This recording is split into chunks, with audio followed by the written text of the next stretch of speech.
This video was made using insights from vidIQ. Stick around after the video to find out how we used vidIQ as our secret YouTube weapon while making it. Ukraine has been asking for heavy combat vehicles since the start of the invasion, and it seems as if its wish is about to come true. Western tanks could spell disaster for Putin's invasion, which is why he's worked so hard to scare the West into not sending them. At the start of the invasion, Ukraine had around 2,500 armored vehicles, all of which were Soviet-era models. Generally outclassed by Russian equipment, Ukrainian equipment was on the whole older and less capable, putting them at a serious disadvantage. However, an influx of hundreds of Western anti-tank missiles and the defensive nature of the initial invasion helped to move the loss ratio firmly into Ukraine's favor, with Russia taking significantly more losses per combat engagement. Still, as a percentage of their total fleet, Ukraine was suffering catastrophic losses, with some figures estimating that Ukraine has had nearly 100% of its starting fleet of vehicles destroyed, damaged, or captured. Many of these would end up being repaired, but an even greater boon to Ukraine was the hordes of vehicles left behind by retreating Russians. In short order, Russia quickly became the largest donor of military aid to Ukraine, which is a terrible way of winning a war. However, Ukraine is only capable of manufacturing small numbers of domestic armored vehicles due to its small arms industry and the fact that a lot of it's been destroyed in the war. The small number of defense plants in Ukraine were a top priority target for Russia, which on most days can't hit the broadside of a barn from 10 feet away. But when you have as many missiles as Russia originally had going into the war, odds are you're eventually going to hit what you're aiming at. The taking of important industrial cities in the east also seriously hampered Ukrainian manufacturing, as generally speaking, the east is Ukraine's industrial sector and the west is mainly used for farming. Unless they figure out how to make tanks out of wheat and barley, Ukraine would inevitably be in serious trouble, and no number of anti-tank missiles from the west could stop that. Anti-tank missiles, after all, can't defeat entrenched infantry nor take and hold ground. At the start of the war, most of the West believed the Russian hype and was sure that Ukraine would fall within days, weeks at most. This is why it's unfair to criticize the West for not moving faster to provide aid for the nation. It makes no sense to send equipment to an army in a fight it's inevitably going to quickly lose. At the start of the war, the West's strategy was to make the Russian army suffer as badly as it could in its invasion, not believing it could be truly stopped. Man-portable anti-tank missiles and air defense systems accomplished this with great success, taking a massive toll on Russia's armored forces and decimating as much as a quarter of its attack helicopter fleet. The combat environment became so deadly for Russian helicopters that even today the mighty Ka-52, a truly capable and fearsome attack chopper, is only good as an inaccurate aerial artillery platform, forced to launch volleys of rockets in a pitch-up maneuver well outside of the range of enemy manpads. However, as the Kyiv offensive stalled out and then ended in a total retreat, the world realized Ukraine could actually win this thing, or at least it could hold out long enough and inflict enough pain on Russia that the nation would be forced to settle for a very limited victory. The request for heavy combat systems was finally being answered, though with disappointing results. Instead of the battle tanks Ukraine was asking for, the US sent the antiquated M113 battle taxis and Humvees. European nations largely followed suit, mostly sending artillery and some air defense equipment. The West had entered a self-deterrent Ouroboros cycle, intimidated by Putin's nuclear rhetoric, and this was exactly Putin's goal from the start and why he made so many TV appearances talking around the possibility of using nuclear weapons without ever confirming nor denying that he would use them in the Ukrainian conflict. Western leaders collectively browned their pants at the thought of Putin going nuclear, and now every single proposed shipment of Western equipment was put under extreme scrutiny by the entire NATO alliance. When the US provided HIMARS, some EU leaders thought it entirely too provocative, which is why it initially only sent a dozen or so of the weapon system. This long-range artillery, however, proved to immediately be incredibly effective, prompting the US to send more. And yet, HIMARS' effectiveness worked against Ukraine's wishes for more of the platform, as well as serious hardware like Western tanks. The mobile 6-missile rocket artillery was able to deliver precision firepower that devastated Russian logistics and command and control networks, killing many senior Russian officials. Its high mobility then allowed it to escape Russian artillery reprisals and attack helicopters hunting them down.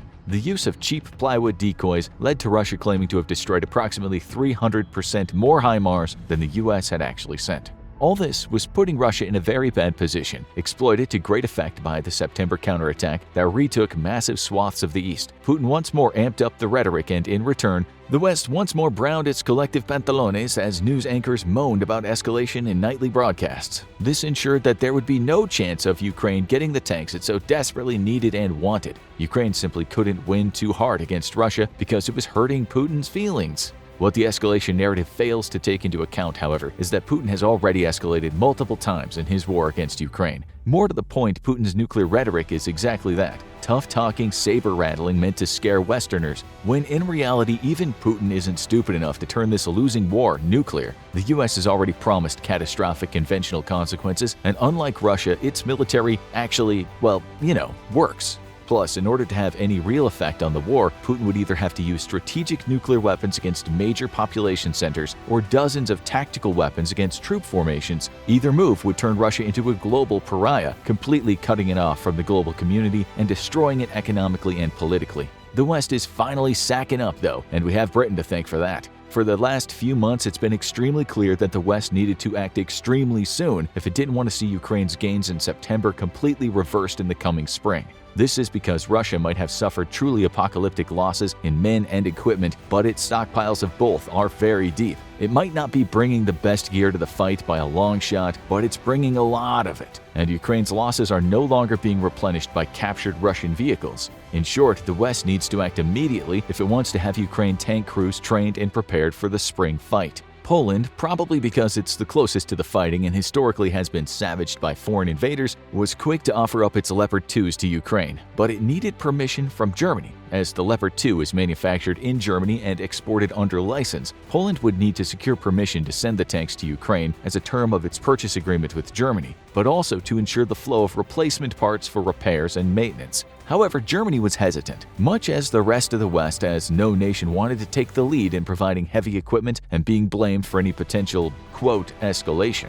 In effect, while Putin was bleeding the Ukrainians dry, Western leaders were standing at the edge of the pool, anxiously daring each other to be the first to jump in. Finally, Britain said, "Hold my tea," and stolen cultural artifacts, and plunged in feet first, offering up an entire squadron, or 14 of its Challenger 2 tanks. The move immediately sparked a wave of outcry and whining from the Kremlin, with Russian Federation spokesman Dmitry Peskov promising that Britain's Challenger 2s would burn just like the rest. Good luck with that, bro, because now Russian tankers operating mostly Cold War T-72s will be facing one of the best, if not the best, armored main battle tank in the world. The Challenger 2 is legendary for its ability to take punishment, a design feature that came about because of Britain deciding that the best way to win a tank fight was simply out-survive everyone else on the battlefield and going heavy on the defense. Now it appears as if the floodgates are slowly creaking open, with Germany under extreme pressure to allow the export of NATO Leopard 2s to Ukraine. The vehicle is absolutely critical for Ukraine and the only realistic option to supply the nation with heavy tanks.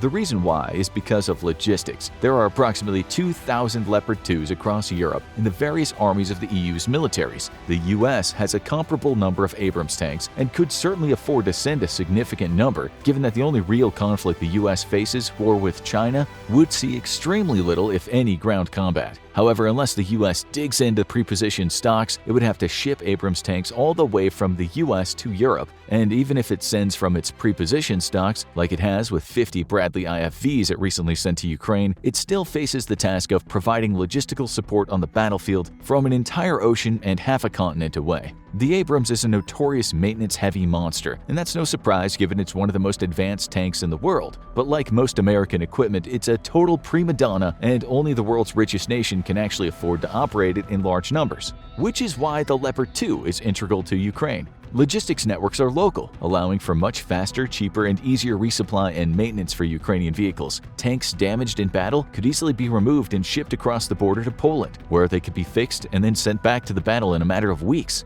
This is something that without significant investment in logistics networks, the US simply could not do with the Abrams. Simply put, the time to start prepping and sending the Abrams was when the war started, not when Ukraine needs tanks on the front lines in 2 to 3 months. Western tanks, whether they end up being more Challengers, Leopards, or even American Abrams, are a nightmare for Putin and his forces. Currently, Russia's replacing its destroyed T-90s, albeit extremely slowly. This means that the bulk of its armored forces consist of Cold War-era T-80s and T-72s. And most of the more modern versions of these have already been destroyed or graciously donated to Ukraine by retreating Russians running for their lives.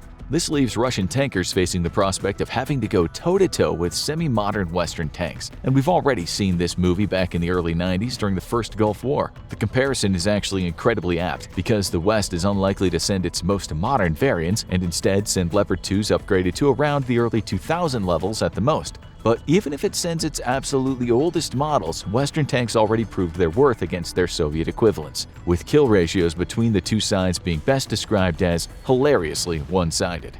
The most likely variant to be sent to Ukraine is the Leopard 2A4, the most widespread version of the tank. This model began production in 1985 and ceased by 1992, with all previous versions updated to this standard. Featuring a digital fire control system and upgrades to its armor, the 2A4 is definitely dated, but likely to fare far better than its Russian counterparts as the nation is forced to dig deeper and deeper into its reserve stockpiles. Whatever tank the West decides to send to Ukraine, however, it needs to decide to do it immediately. As spring nears, a new massive Russian offensive is expected, and Ukraine's stocks of armored vehicles are already running dangerously low. More to the point, Ukraine is fighting a war against Russia on behalf of the rest of the world, and a further dithering on the West's behalf, here's looking at you, German Chancellor Olaf Scholz, is doing nothing but costing Ukrainian lives, both civilian and military. Ever wondered how we decide what to make videos about? We're going to let you in on a little secret. It's vidIQ. It lets us see exactly how many searches per month a certain keyword gets. More searches means more potential viewers, but of course there's more to it than that. vidIQ also shows you the competition for that keyword. The less competition there is, the more likely that your video will stand out, which means more views for your video. I know it sounds too easy, but it really is. You don't need to have a genius IQ, you need to have vidIQ. But try it for yourself. Get a 30-day trial for only $1 by going to vidiq.com/theinfoshow. Now go find out why Russia is running out of tanks, or click this other video instead.